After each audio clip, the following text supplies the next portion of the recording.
Assalamualaikum warahmatullahi wabarakatuh. Om Swastiastu, Namo Buddhaya, Salam Rahayu, Salam Kebajikan. Alhamdulillah, pada hari ini kita Jemaah Majelis Dzikir Thariqah Naksabandiyah Holidiyah cabang Jawa Barat berkesempatan untuk berkumpul halal bihalal acara setelah merayakan hari Idul Fitri. Pada siang hari ini kita sambil ngopi-ngopi, ngobrol, diskusi akan membahas atau berdiskusi dengan materi yang berjudul apa tadi judulnya? Nah, yang dimaksud Islam yang kafah, tentunya dalam sudut pandang perspektif tasawuf yang kami jalani dalam thariqah ini. Dalam acara ini saya ditemani oleh Kang Jaka dari Majalaya, Aokio dari Bandungnya, dari mana maksudnya? Ahmad Yani. Pak Sanadi dari Buah Batu. Kita kebetulan berkumpul di sini sama saudara-saudara ya. Ada yang dari Vietnam. Tepuk tangan buat yang dari Vietnam. Wah, luar biasa. Nah, alhamdulillah banyak juga, ada yang dari mana, Bojong Soang ada itu. Dari Sukabumi hadir, alhamdulillah. Oh, Garut hadir, alhamdulillah. Cianjur, luar biasa, alhamdulillah kita bisa berkumpul pada hari ini. Lanjut, kita sekarang akan berdiskusi, ngobrol terkait materi yang tadi saya sebutkan, adalah yang dimaksud Islam secara kafah. Mungkin saya lanjut aja kepada rekan-rekan untuk memberikan masukannya terkait materi diskusi ini. Mangga, silahkan, siapa dulu? Nah, Kang Jaka dulu, silahkan. Baik, terima kasih Pak Teja atas kesempatannya.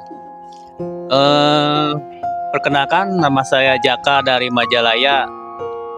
Berkaitan dengan judul yang akan dibahas kali ini tentang apa yang dimaksud dengan Islam secara kafah. Disebutkan dalam satu ayat Al-Baqarah ayat 228. Ya ayyuhalladzina amanu udkhulu fisilmi kafah. Hai orang-orang yang beriman, masuklah kalian ke dalam Islam secara menyeluruh. Nah, maksud secara menyeluruh itu ya secara jasmani dan ruhani. Bukan kita melaksanakan semua ritual, sholat, puasa, haji, bukan seperti itu. Itu hanya sebatas jasmani saja, tetapi sama sekali tidak menyentuh secara ruhani. Nah, untuk menyentuh ruhani itu ada satu syarat, yaitu harus beat dulu, di-upgrade dulu kesadaran ruhani kita dari kesadaran akal ke kesadaran ruh, yaitu disebut beat. Nah, memang ada dalilnya bayat? Ada itu. Oh, ada dalilnya bayat. Hadis riwayat Muslim. Ya, apa itu bunyinya? Barang siapa yang mati tanpa ada ikatan beat di lehernya, itu sama dengan mati jahiliyah. Oh ya. Mati itu mati dalam keadaan kebodohan. Kalau di dalam surat Yasin itu sumum bukmun umyun pahum layar jiun. Nah, begitu kita mati, kalau belum di-upgrade kesadaran kita dari kesadaran akal ke kesadaran ruh, otomatis kita tidak sinkron dengan dimensi yang lebih tinggi daripada dunia, yaitu akhirat. Kesadaran berlapis-lapis ya. Betul. Ada kesadaran dimensi dunia, kesadaran dimensi di atas dunia, itu akhirat. Nah, Nabi kan sampaikan, begitu kau mati, kau akan ketemu alam yang lebih nyata daripada dunia, yaitu akhirat. Contohnya mimpi gitu, kayak gitu. Ya, ketika kita mimpi di alam mimpi, itu sebenarnya nyata. Pas mimpi di alam mimpi terasa nyata. Nyata, tapi begitu kita bangun dari mimpi, kita masuk ke alam di atas mimpi, itu alam mimpi kan alam bawah sadar. Ya. Naik ke alam sadar. Nah, begitu kita bangun dari mimpi itu, oh ternyata itu mimpi. Berarti Tapi ada lapisan kesadaran betul. baru. Tapi kenyataan dalam mimpi itu nyata. Nyata Contoh, juga. kita kan dikejar anjing, Ya, pasti kan merasakan takut. betul. Nah, begitu kita, berarti di alam mimpi itu akal dan panca indera kita jalan Fungsi. atau fungsi. Nah, begitu kita naik, bangun ke alam sadar, kita ketemu alam yang lebih nyata lagi daripada alam mimpi, itu dunia. Alam dunia. Berarti yang mimpi itu selama begitu kita naik ke alam sadar jadi fata morgana. Mimpinya jadi fata morgana Iya. karena kita bangun. Betul. Nah, sama juga waktu kita mau mati, sebenarnya mati gitu, ketemu alam yang lebih nyata daripada dunia, yaitu akhirat. Nah, kalau kita belum punya alatnya untuk naik ke alam dimensi ke lebih nyata daripada dunia, yaitu akhirat, kita akan ketemu dengan ayat yang tadi, sumun bukmun umyun fahum la yarji'un. Oh, yang kata Nabi pada saat kamu mati, dunia yang kau anggap nyata hanya sebatas mimpi. Atau fata morgana. Jadi di alam dunia itu sebenarnya ada kesadaran lagi, Ada jalan dan caranya ya, untuk bisa naik ke tingkat kesadaran yang lebih tinggi, begitu Betul. ya, Kang Jaka. betul. Luar biasa. Ada lagi tambahan, Kang Jaka? Banyak. Silakan lanjutkan, keluarkan, Kang Jaka. Jadi pentingnya beat itu ya buat siapa saja yang belum beat, itu kan jelas ada hadisnya dan dalilnya. Beat itu sangat penting. Kita di beat itu bukan macam-macam, bukan perjanjian, bukan ngucap sumpah bareng-bareng, bukan. Beat itu ditanamkannya nur iman, nur kitab ke dalam kolbu kita. Ditingkatkan ya kesadaran kita, di bagian di-upgrade kesadaran ruh kita, di-upgrade, dibangkitkan gitu, bangkit dari kubur jasmani kita. Jadi kita secara tidak langsung sudah ada di dua dimensi antara dunia dan akhirat, yaitu kapah yang sebut itu yang disebut Islam kapah. Baru kita mengalami akhirat itu nyata senyata-nyatanya, bukan fata morgana lagi. Jadi baiat itu penanaman nur iman gitu ya. Ya mungkin bisa dilanjutkan dengan saudara saya yang lain. Mangga Pak Oki. Bismillahirrahmanirrahim. Boleh. Boleh. Langsung masuk. Di sini. Mangga silahkan kalau ada. Gak apa-apa. Ayo, boleh. Kan diskusi santai. Assalamualaikum warahmatullahi wabarakatuh. Waalaikumsalam warahmatullahi wabarakatuh. Sebelumnya perkenalkan, saya nama Parisno dari Cimahi, dan saya akan berbagi rasa atau sharing itu tentang tadi yang judulnya yang dibahas itu, bahwa mengamalkan agama itu kafah. Yang dimaksud Islam secara kafah. Secara kafah gitu. Ya, yang jelas pengalaman saya itu yang dimaksud kafah itu contohnya seperti pemahaman tentang mushaf ya. Mushaf itu kan ayat-ayat firman Allah yang terdapat dalam kitab Al-Qur'an. Nah, mengenai kafah, mengenai mushaf, nah antara mushaf dengan kodim gitu ya, ini yang saya juga masih rancu, bukan rancu, artinya tuh seperti apa sih yang dimaksud. Kalau telur sama ayam duluan mana, duluan telur apa duluan ayam gitu. Nah begitu juga mushaf gitu. Mushaf itu sebetulnya pengalaman dari empiris, ayat kodim kodim dulu baru dibicarakan dengan secara mushaf gitu. Nah contohnya gini, selama ini saya dapat pemahaman tentang mushaf ya, contohnya banyaklah selama ini kita dapatkan ceramah-ceramah secara umum, ustadz-ustadz kiai secara umum. Misalnya salah satu acara di Muludan. Nah, sering kita dapati di situ tuh ceramahnya tuh yang dibahas selalu surat Al-Ahzab, ayatnya lupa lagi yang bunyinya laqad kana lakum fi rasulillahi uswatun hasanah. Nah, itu selama ini yang diuraikan sama para kiai bahwa sesungguhnya terdapat contoh suri teladan pada diri Rasul. Nah, udah sampai situ terus dibahas sama para kiai bahwa yang dimaksudkan contoh paling sempurna adalah akhlaknya, terus cara ibadahnya, terus dan lain sebagainya. Padahal itu ayat itu nggak pernah saya dengar bahwa ayat itu dibahas sampai tuntas. Contohnya, sebetulnya itu ayat tuh bunyinya Masih ada lanjutannya lagi gitu. masih ada lanjutannya seperti itu. Contoh apa yang terdapat paling sempurna pada diri Rasul? Laqad kana lakum fi rasulillahi uswatun hasanah. Nah, di situ tuh sebetulnya masih ada terusan ayatnya, liman kana yarjuloha. Nah, liman kana yarjuloha itu adalah contoh tentang apa sih yang paling sempurna? Kata Rasul, contoh cara menemui Tuhan. Nah, kalau Tuhan bisa ditemui. bisa ditemui karena kan di situ lanjutannya bahwa kalau kita sudah bisa ketemu sama Tuhan, otomatis di hari-hari berikutnya akan mudah mengingatnya. Logik nggak kira-kira seperti itu? Nah, itu yang saya pahami tentang bahwa agama itu kafah tuh ya harus paham terhadap mushafnya, dan yang penting lagi bisa memahami mushaf kalau kita sudah mengalami empiris. Mungkin itu yang bisa saya pahami. Betul, luar Gitu. biasa sekali Pak Itu. Parisno. Ya mungkin Alhamdulillah. sementara itu kita berbagi waktu dengan Tepuk sahabat tangan yang buat lain. Pak Parisno. Jadi kalau kita sudah berinteraksi dulu, baru kita bisa mengingat. Begitu ya, Pak Parisno. Iya, Kalau betul. kita belum pernah berinteraksi, nggak pernah bisa mengingat. Karena kita ngomong itu nggak bisa ngarang-ngarang kalau bukan dari pengalaman empiris sendiri. Misalkan gitu. Pak Parisno bisa gak ingat nenek saya? Nggak bisa Nggak kalau nggak bisa. pernah berinteraksi. Kalaupun saya dikasih tahu, maaf namanya siapa, neneknya, misalnya contohnya, Aceng. misalnya ya saya dikir mengingat Aceng sampai mulut saya berbusa juga nggak akan bisa Tadi, ingat ya, nggak akan gitu. ingat, Nah, ya. karena ingat itu bukan pekerjaan mulut.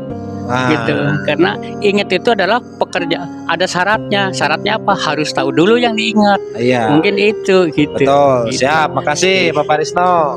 Ada lagi tambahan dari Pak Sanadi atau silakan. Sudah bergetar-getar mulut Pak Sanadi ini. Enggak, tatan Pak Sanadi. Assalamualaikum warahmatullahi wabarakatuh. Waalaikumsalam warahmatullahi Saya hanya wabarakatuh. pengen menambah uraian dari Pak Parisno. Artinya gini Pak, bahwa memang untuk masuk ke area Kodim tapi yang penting harus ada tetap bayat dulu. Karena itu kan proses adaptasinya harus di situ dulu. Betul. Oke, Kalau kita Pak Sanadi mohon maaf saya potong. Berarti kita harus pahami dulu bahwa yang dimaksud kodim itu apa. Pak Sanadi barusan bilang kodim. Ya, artinya- Kodim itu apa gitu loh. Yang kekal, Yang kekal berarti mutlak. tidak bisa Infinity, ya. tak terbatas. Nah. Lawan katanya kodim adalah baharu ya. Ya. Baharu itu relatif, terbatas, ya. terdeskripsi ya. Ya.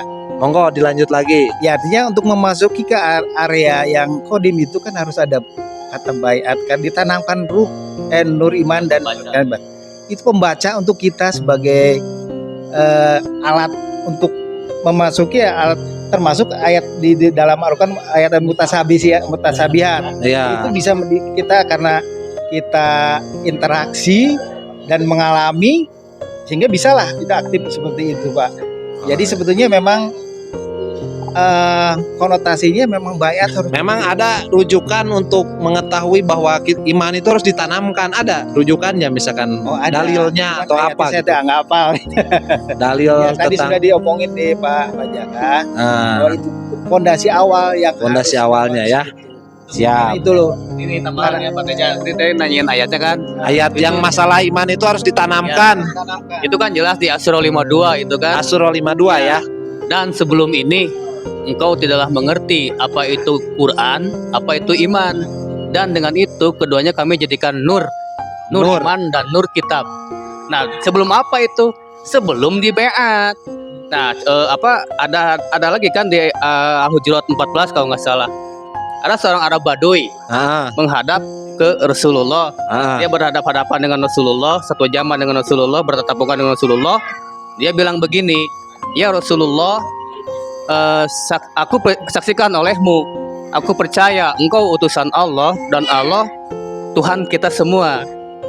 Itu kan yakin dia ya, bersaksi, berhadapan langsung sejaman dengan Rasulullah.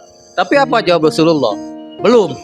kau belum beriman, kau baru sebatas berserah diri. Iman belum masuk ke dalam dadamu, berarti iman itu dimasukkan. Jadi iman itu bukan sekedar percaya atau keyakinan, tapi dimasukkannya itu beat.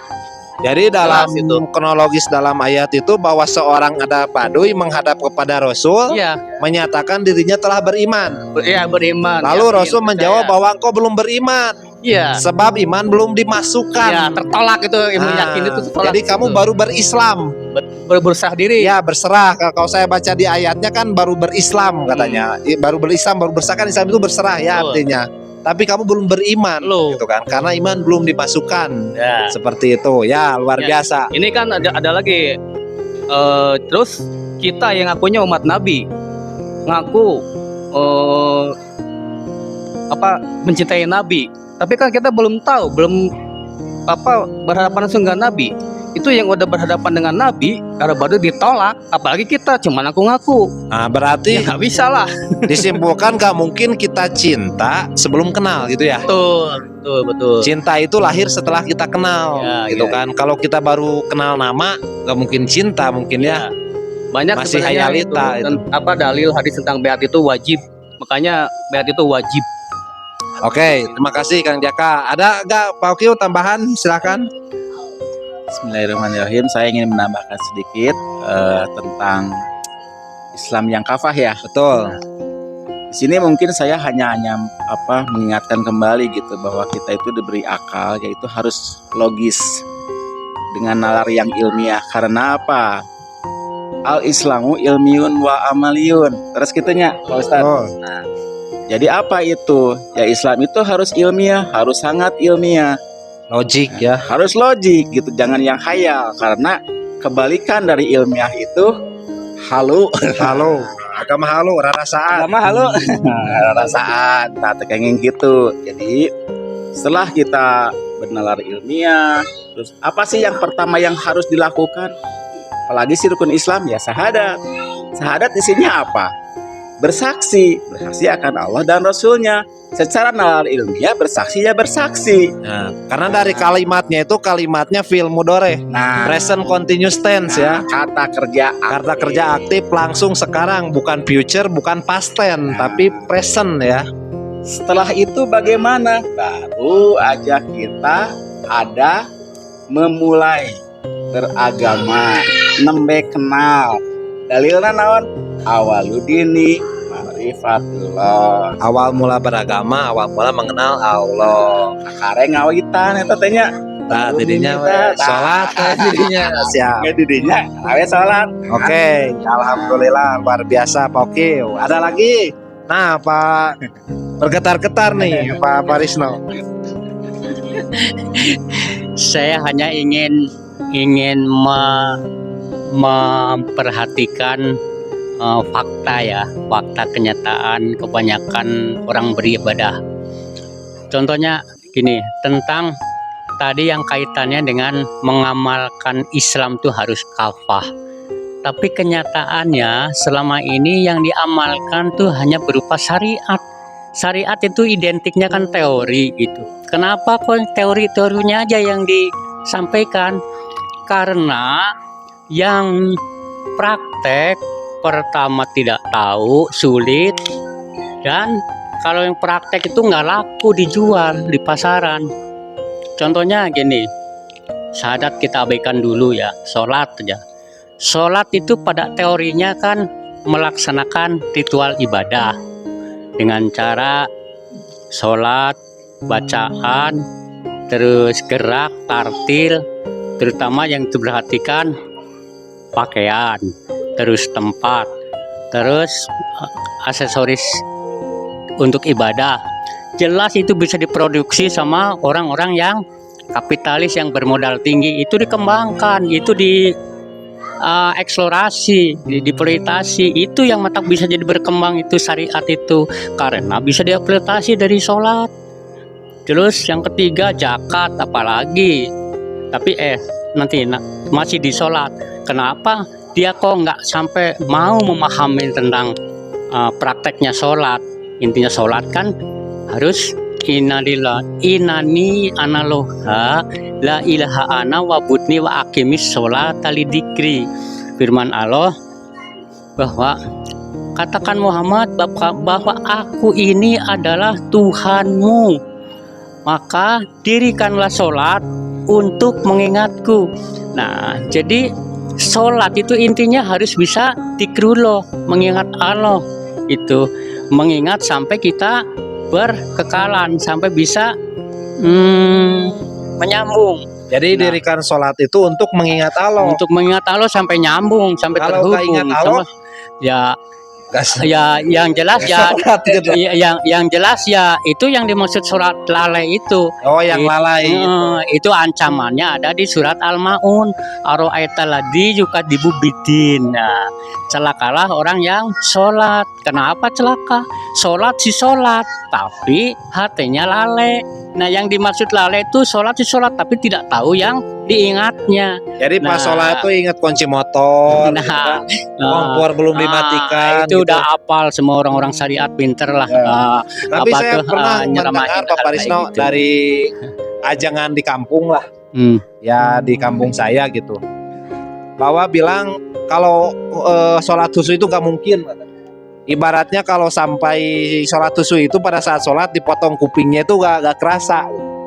Jadi sudah terdogma, sudah diyakini oleh orang-orang sekelas pemuka agama juga, mereka meyakini bahwa untuk mencapai makom husu dalam sholat itu sudah di luar jangkauan kita, kata mereka tuh. Padahal itu ada metodologinya ya. Padahal gampang, itu jawabannya ada di Mushaf surat Al-Baqarah ayat 45, 46 apa 44, 45 yang artinya gini, hendaklah minta tolong kepada Allah dengan sholat dan sabar. Terus yang demikian itu berat ya, katanya itu, kecuali nah bawahnya di ayat berikutnya, yaitu orang yang selalu merindukan perjumpaannya dengan Allah. Jadi orang yang bisa sholatnya khusyuk itu yang selalu punya rasa rindu terhadap Allah. Otomatis orang kalau rindu pasti diawali dengan kenal dan tahu gitu. Oh, Nah, sebetulnya gampang. Saya juga benar sih logika Menginginkan juga. sholat khusyuk. Saya gak mungkin juga rindu ke nenek Bapak Risno, kenal juga enggak ya. Gitu. Betul. Tak kenal maka tak sayang. Betul, tak kenal maka tak sayang, tak akan cinta gitu ya. Luar biasa, luar biasa. Ada lagi tambahan Bapak Boleh Risno? dilanjut itu tadi tentang kafah itu. Hah? Tadi ngebahas tentang sholat ya. Kenapa sholat kok hanya dibahas syariatnya saja, teorinya saja? Karena pertama kalau dibahas sampai ke praktek sholat itu tadi bisa mengingat Allah gitu, nggak jadi duit kasarannya ya. Ya. Kalau syariatnya bisa digali, bikin mukena, produksi sarung, terus produksi sendal dan sebagainya, itu wah, perusahaan-perusahaan alat-alat untuk sholat tuh laku keras tuh. Nah itu tujuannya gitu, karena kenapa nggak digali sampai ke pengertian sholat secara praktek, secara kodim gitu ya. Nah terus zakat, apalagi zakat itu sumber duit itu gitu. Digali syariatnya, wah diancam kalau nggak zakat ini. Nah tapi kenyataannya mana ada yang mau cari pemahaman tentang hakikat zakat itu apa? Kan nggak ada. Karena apa? Wah payah, itu nggak akan jadi duit lah kalau ngebahas tentang nah itu makanya itu nggak kafah gitu. Makanya benar nggak kira-kira kalau ngamalkan agama itu nggak kafah? Jelas kan rugi, hanya sebatas cangkangnya aja. Akhiratnya kita nggak dapat. Nah itu zakat ya, puasa apalagi itu yang iklannya gencar apa? Tentang apa? Minuman apa? Sirup apa? Marjan, apalagi itu duluan sebelum puasa lah. Itu dari puasa bisa mengeksplorasi tentang produk-produk makanan, minuman dan itu keuntungannya besar juga. Tapi apa ada yang mau cari pemahaman tentang hakikat dari Ramadan puasa? Nggak ada gitu. Gitu. Nah, Luar biasa. Oke. Sampai diselesaikan sampai haji gak? Nah, sedangkan Islam itu kan harus kafah ya dari awalnya. rukun Islam itu dari syahadat, sholat, puasa, zakat, terakhirnya haji. Nah, haji apalagi itu juga sumber keuangan itu. Tapi hakikat dari haji itu sendiri, apakah ada yang mau ngegali? Padahal di situ perintahnya haji itu di surat berapa sih yang bunyinya? Pak Ustadz Ngora tentang tentang tentang perintah haji itu apa tuh? Anis tatoa apa? Anis tatoa ilaihi sabila. Berhaji itu wajib bagi. Nah, di situ kan bagi yang tahu jalannya. Tapi kenapa kenyataannya sekarang kok kita mah nggak usah repot-repot apa ngapalin jalannya, yang penting bayar ONH, duduk manis itu daya jemput, tahu-tahu nyampe aja. Nah, Jadi yang punya duit yang bisa haji nah, gitu ya. kan itu kan udah bertentangan dengan Saya tahu dari hadis tuh bahwa Baitullah itu di hati orang muslim. Qalbul mukminin baitullah. Makanya bahwa barang siapa yang berangkat haji ke Baitullah yang ada di Mekah sana tapi tidak bisa merasakan kehadiran Allah dalam dirinya, sama dengan mendatangi rumah yang tidak berpenghuni. Gitu. Ya. Mungkin yang dimaksud haji mabur itu mungkin.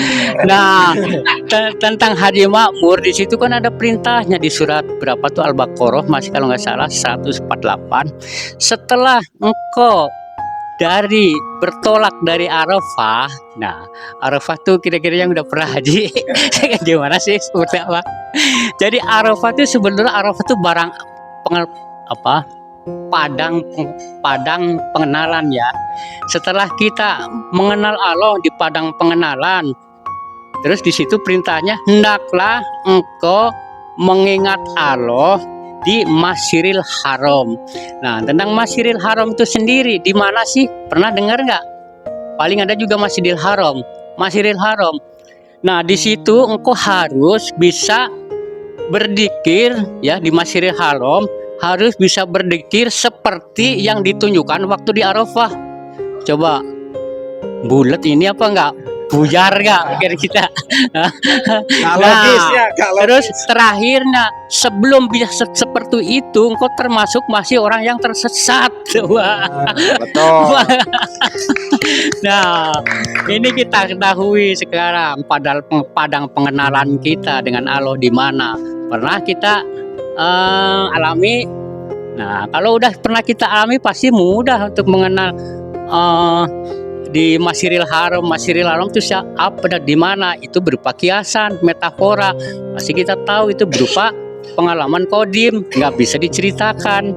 Hanya orang-orang yang sudah mendapatkan pengalaman empiris yang bisa tahu Masjidil Haram. Oh. Ya jelas kalau udah bisa seperti itu berarti kita mabrur hajinya. Itu haji mabrur. Oke, mungkin segitu. Ada tambahan lagi. Ini ya. Mungkin sebagai penutup saya ada tambahan sedikit. Jadi inti dari beat itu kita yang namanya selain ditanamkan nur iman nur kitab, awal beat itu kita bisa bersahadat secara kapah. Ada yang kita saksikan dalam sahadat. Allah yang sifatnya wujud, tapi wujud itu bukan Allah, tapi Allah ada di balik wujud sifat. Jadi wakil sifat wujud Allah. Terus baru kita bisa sholat, baru kita selanjutnya sahadat, sholat, zakat, puasa, haji, baru itu bisa. Kalau kita sebelum di beat, kita tidak akan bisa melaksanakan rukun Islam yang 5 itu. Jadi cangkang aja ya. Ya. Gak sampai ke esensinya, Betul. gak sampai ke hakikatnya gitu ya. Dan itu harus aku yakin dibuktikan dengan pengalaman sendiri, bukan kata orang. Pengalaman Jadi, ya. empiris. Karena hakul yakin ya yang Betul. diterima itu. Ya mungkin itu intinya ya, beat itu sangat penting. Ya, terima kasih. Oke, alhamdulillah, terima kasih. Pada diskusi siang ini sungguh sangat luar biasa, seru sekali.